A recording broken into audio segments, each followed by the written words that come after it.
సూర్యాపేట జిల్లా మోతే దగ్గర ఘోర రోడ్డు ప్రమాదం జరిగింది. పెళ్లి బృందానికి చెందిన డీసీఎం వాహనాన్ని ఒక లారీ ఢీకొట్టింది. ఈ ఘటనలో పెళ్లి కొడుకుతో సహా ఓ మహిళ స్పాట్లోనే చనిపోయారు. 18 మందికి గాయాలయ్యాయి. 6గురి పరిస్థితి విషమంగా ఉన్నట్టు తెలుస్తోంది. ప్రమాదంలో గాయపడ్డ వారిని సూర్యాపేట ఏరియా ఆసుపత్రికి తరలించి చికిత్స అందిస్తున్నారు. బాధితులు హైదరాబాద్లోని కూకట్పల్లి వాసులుగా తెలుస్తోంది. ఖమ్మం జిల్లా చర్లలో పెళ్లికి వెళ్తుండగా ఈ ప్రమాదం జరిగింది. పెళ్లి కొడుకు చనిపోవడంతో ఆ కుటుంబంలో విషాద ఛాయలు అలుముకున్నాయి. విషయం తెలియగానే పోలీసులు ఘటనా స్థలానికి చేరుకుని కేసు దర్యాప్తు చేస్తున్నారు. ప్రమాదం ఎలా జరిగిందనే దానిపై విచారణ చేపట్టారు.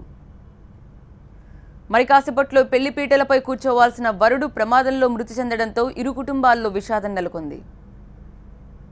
మా ప్రతినిధి రేవన్ మరింత సమాచారం అందించడానికి సిద్ధంగా ఉన్నారు. రేవన్,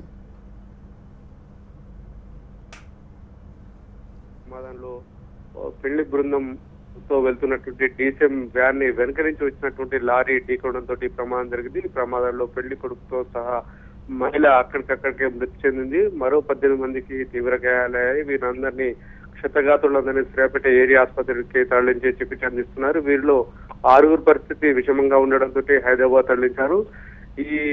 అంటే పెళ్లి బృందం చర్ల అంటే కొత్తగూడెం జిల్లా చర్లలో ఈ రోజు రాత్రి జరిగే పెళ్లి కోసం వీళ్ళంతా హైదరాబాద్ నుంచి కుక్కటిపల్లి నుంచి బయలుదేరి వెళ్తున్నారు. మోతే సమీపంలో మూత్ర విసర్జన కోసం ఈ డీసీఎం ఆగింది. అదే సమయంలో వెనక నుంచి వస్తున్నటువంటి లారీ ఢీకొనడంతో ప్రమాదం జరిగినట్టుగా పోలీసులు చెప్తున్నారు. అలాగే ప్రత్యేక సాక్షులు కూడా చెప్తున్నారు.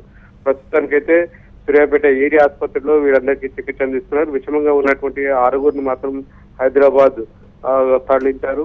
మొత్తం మీద పెళ్లి కొడుకు కూడా చనిపోవడంతో పెళ్లి పీటలు ఎక్కాల్సినటువంటి పెళ్లి కొడుకు కూడా చనిపోవడంతో 2 కుటుంబాల్లో విషాదం నెలకొంది.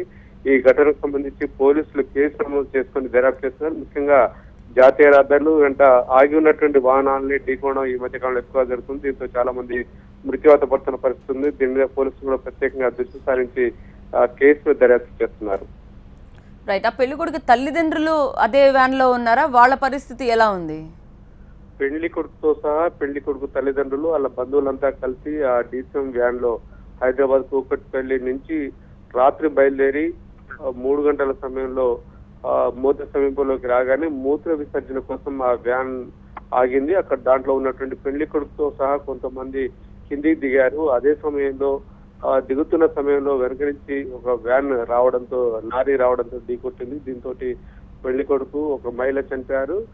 పెళ్లి కొడుకు తల్లిదండ్రులు కూడా గాయాలయ్యాయి. వారిని కూడా సూర్యాపేట ఏరియా ఆసుపత్రి తరలి చికిత్స చేస్తున్నారు. మొత్తం మీద ఈ పెళ్లి కొడుకు బృందంలో కుటుంబ సభ్యులు కొంత గాయాలపాలయ్యారు. అలాగే చెల్లెలో ఉన్నటువంటి వధువు కుటుంబంలో కూడా విషాదం నెలకొంది. మొత్తం మీద 2 కుటుంబాల్లో విషాదం నెలకొందని చెప్పుకోవచ్చు.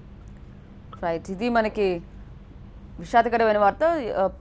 కాసేపట్లో పెళ్లి పీటలపై కూర్చోవాల్సిన వరుడు ఇలా మృత్యువు కబళించిందని తెలియగానే పూర్తిగా ఇరు కుటుంబాల్లో విషాదం నెలకొంది. పెళ్లి కొడుకు సహా ఓ మహిళ స్పాట్లోనే చనిపోయారు. సూర్యాపేటలో జరిగింది ఈ ఘటన. ఆగి ఉన్న డీసీఎంని వెనుక వైపు నుంచి వచ్చిన ఒక లారీ ఢీకొట్టడంతో ఈ ప్రమాదం జరిగింది.